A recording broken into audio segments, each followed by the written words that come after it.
সমাজের প্রতিটা ক্ষেত্রে যদি আমরা উলামায়ে কেরাম যদি ঐক্যবদ্ধভাবে যদি ভূমিকা রাখি, অবশ্যই বাংলাদেশে যে সাধারণ মানুষের মাঝে গণজোয়ার সৃষ্টি হয়েছে, আমরা উলামায়ে কেরাম ঐক্যবদ্ধভাবে সাংগঠনিকভাবে যদি আমরা ভূমিকা রাখি, এটা আমরা যেটা কাঙ্ক্ষিত, যেটা আগামীর বাংলাদেশ চাচ্ছি, ইনশাআল্লাহ কাঙ্ক্ষিত বাংলাদেশ এটা আসা কখনো অসম্ভব হবে না। আসসালামু আলাইকুম ওয়া রাহমাতুল্লাহি ওয়া বারাকাতুহু। আলহামদুলিল্লাহ রাব্বিল আলামিন ওয়াসসালাতু ওয়াসসালামু আলা সাইয়্যিদিল মুরসালিন ওয়া আলা আলিহি ওয়া সাহবিহি আজমাইন। বাংলাদেশ জামাত ইসলামী 24 নং উত্তর আগ্রাবাদ কর্তৃক আয়োজিত আজকের এই মত বিনিময় সভায় উপস্থিত সম্মানিত সভাপতি, সম্মানিত প্রধান অতিথি, সম্মানিত অতিথিবৃন্দ, সম্মানিত নেতৃবৃন্দ, যাদেরকে নিয়ে আজকের এই প্রোগ্রাম, সম্মানিত উলামায়ে কেরাম, ফুজুলায়ে আযম, সম্মানিত সুধীমণ্ডলী, আল্লাহ রাব্বুল আলামিনের দরবারে শুকরিয়া আদায় করছি যে আল্লাহ রাব্বুল আলামিন আজকে আমাদেরকে অত্র এলাকার গুরুত্বপূর্ণ এরকম একটা প্রোগ্রামে উপস্থিত থাকার তৌফিক এনায়েত করেছেন। মহান রব্বুল আলামিনের দরবারে শুকরিয়া আদায় করছি, আলহামদুলিল্লাহ। আল্লাহ রাব্বুল আলামিন কালামে পাকে ঘোষণা দিচ্ছেন, বিসমিল্লাহির রহমানির রহিম, ইন্নামা ইয়াখশাল্লাহা মিন ইবাদিহিল উলামা, সাদাকাল্লাহুল আলিয়্যুল আযীম। তো আসলে যেহেতু সময় সংক্ষিপ্ত, আমি দীর্ঘ কথা বলার সুযোগ নাই। আমি আপনাদের কাছে সবিনম্র অনুরোধ করব, আমাদের সুখের সামনে, আপনাদের সামনে গত এই যে 20-30 বছর যে সময়টা গেছে, আমাদের প্রত্যেকের কাছে আমাদের প্রত্যেকের আকল হয়েছে, আমরা প্রত্যেকে বালেগ হয়েছি। এই বালেগ অবস্থায় আমাদের এই 30 বছর।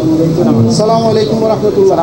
মাশাআল্লাহ, আজকের প্রধান অতিথি আমাদের পক্ষ থেকে প্রধান অতিথির আগমন, শুভেচ্ছা স্বাগতম, আলালী ভাইয়ের আগমন।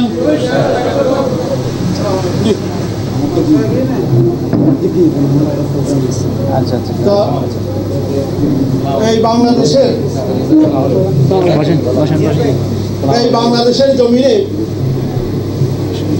বাংলাদেশের জমিনে উলামায়ে কেরামের ভূমিকা আমি সমালোচনা দিয়ে কথা শুরু করতে চাচ্ছি। উলামায়ে কেরামের ভূমিকা কিন্তু খুব বেশি প্রশ্নবিদ্ধ, কারণ আমাদের অধিকাংশ উলামায়ে কেরামের মন মানসিকতা হচ্ছে যে আমি দিন পালন করতেছি, তো কোরআন হাদিস আমি বুঝি, তো আমি জানি, তো আমি দিনের অনেক খেদমত করতেছি। তো কিন্তু যতই আপনি খেদমত করুন না কেন, যতই আপনি দিনের বিধিবিধানগুলো প্রতিপালন করেন না কেন, এইগুলো যদি সাংগঠনিকভাবে যদি না হয়, ঐক্যবদ্ধ একটা প্ল্যাটফর্মের মাধ্যমে যদি না হয়, তাহলে জাতি কোনোদিন এটার সুফল পাবে না। আমি সকলের কাছে সনির্বন্ধ অনুরোধ করব, এই সুযোগে আমরা যেহেতু 30 বছর আমাদের সুখের সামনে বাংলাদেশের অবস্থা দেখেছি, আল্লাহ রাব্বুল আলামিনের কাছে কিন্তু আমাদেরকে জবাবদিহি করতে হবে। আজকে যে সুযোগটা এসেছে আমাদের জন্য এটা বিশাল নিয়ামত। এই সুযোগে আমরা প্রত্যেকে, আমি সকলের কাছে অনুরোধ করব, যেহেতু বাংলাদেশ জামাত ইসলামীর ব্যানারে আমরা এখানে একত্রিত হয়েছি, আমরা রিপোর্টটা রাখি সংগঠনের, আমরা সংগঠনের রিপোর্ট রেখে ঐক্যবদ্ধ প্ল্যাটফর্মে থেকে সমাজের প্রতিটা ক্ষেত্রে যদি আমরা উলামায়ে কেরাম যদি ঐক্যবদ্ধভাবে যদি ভূমিকা রাখি, অবশ্যই বাংলাদেশে যে সাধারণ মানুষের মাঝে গণজোয়ার সৃষ্টি হয়েছে, আমরা উলামায়ে কেরাম ঐক্যবদ্ধভাবে সাংগঠনিকভাবে যদি আমরা ভূমিকা রাখি, এটা আমরা যেটা কাঙ্ক্ষিত, যেটা আগামীর বাংলাদেশ চাচ্ছি, ইনশাআল্লাহ কাঙ্ক্ষিত বাংলাদেশ এটা আসা কখনো অসম্ভব হবে না।